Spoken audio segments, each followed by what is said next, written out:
Hi, I'm DeShawn, and welcome to this free class. I'm an empowerment coach and a personal productivity strategist for parents, and I'm not your typical productivity coach. I support those who feel out of place in a world that's obsessed with efficiency and conventional productivity hacks. I get it. One size does not fit all, especially in parenting. And I'm here to transform your approach to daily challenges, making parenting and personal growth not just manageable, but enjoyable too. For the last 12 years, I've been helping women learn how to enjoy the fruits of their labor and understand their personal productivity strengths. Our time is precious, okay? Our time is precious for several profound reasons. It's infinite and cannot be replaced. It's the essence of life. Opportunities are time-bound. Time cannot be stored or accumulated. Our time is limited by our mortality.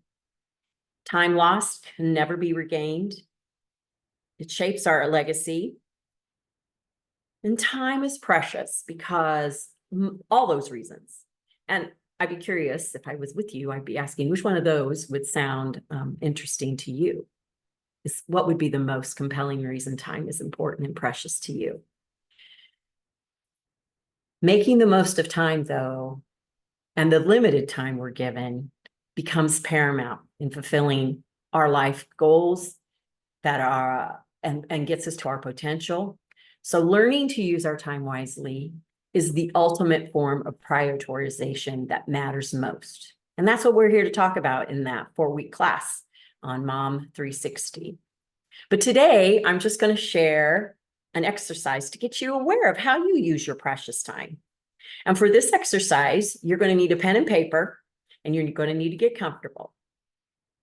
So I'm going to have you pause me while you get those things done.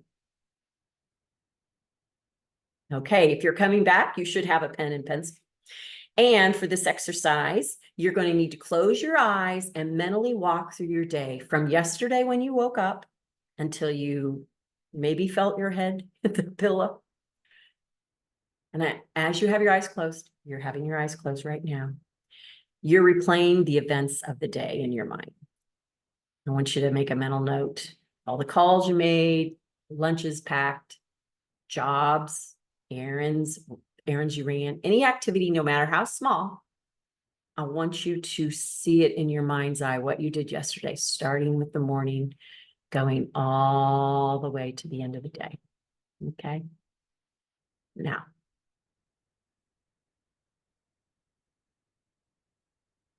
pause this video, pick up your pen, and write down what you just envisioned. Give yourself about 3 or 4 minutes. Hit pause and come back.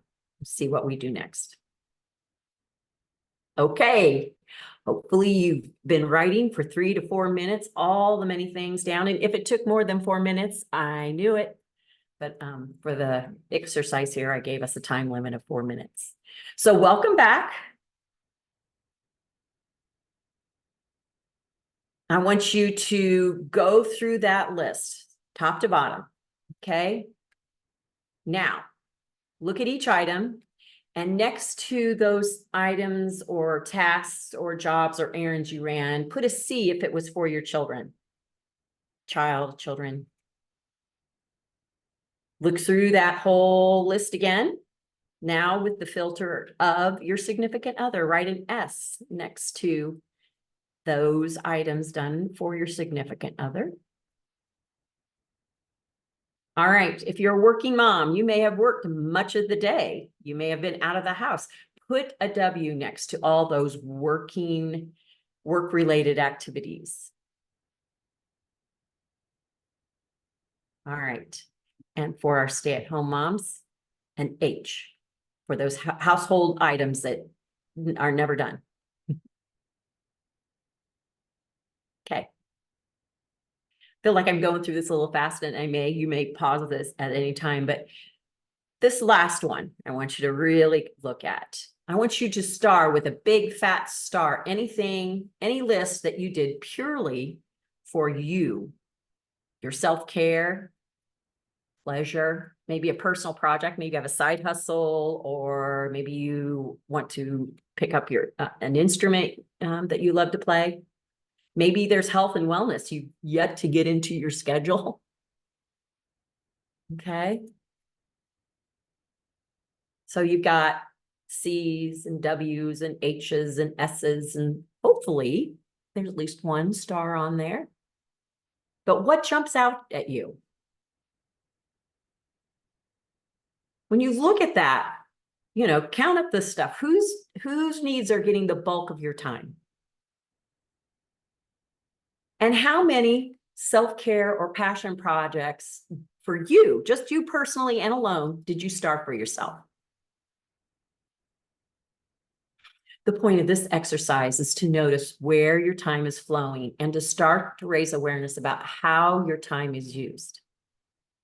This activity is not, this is not for you to go, oh, I get nothing done, or oh, yay, pat myself on. This is just an awareness exercise and activity to become aware of how you are prioritizing and spending your most precious resource of time. Because when we become more aware of how we are spending our time, we can also become aware of where we want to make changes in our day that reflect more of what we want from our life with our families and the things that we're doing and what we want to accomplish. Listen, I am not going to be able to change the fact that you get to the end of your day tired. But what I can help you do in our class, our 4-week class that's coming up, is I can help you realize what's done, what you can determine, what you can change, what you can determine, what's important to you. And it's by having those opportunities, you can create a much more satisfying day that gets the responsibilities done while building some time in, carving out some time for yourself. Because when you start to understand that you are in control of your time, your satisfaction will increase. Like I said, this 4-week class that's coming up, we're going to shine a light on how you use time, and we're going to delve into those competing demands. We're going to get clear on what is important to you, not me. I know what's important to me, but what's important to you. And we're going to learn how to stay proactive in a reactive world. So this is one of my favorite quotes from an entrepreneur and motivational speaker and productivityist named Michael Altshuler. And he says, remember, bad news, time flies. Good news, you're the pilot. I'm DeShawn, and I hope you join us in our class. Thank you.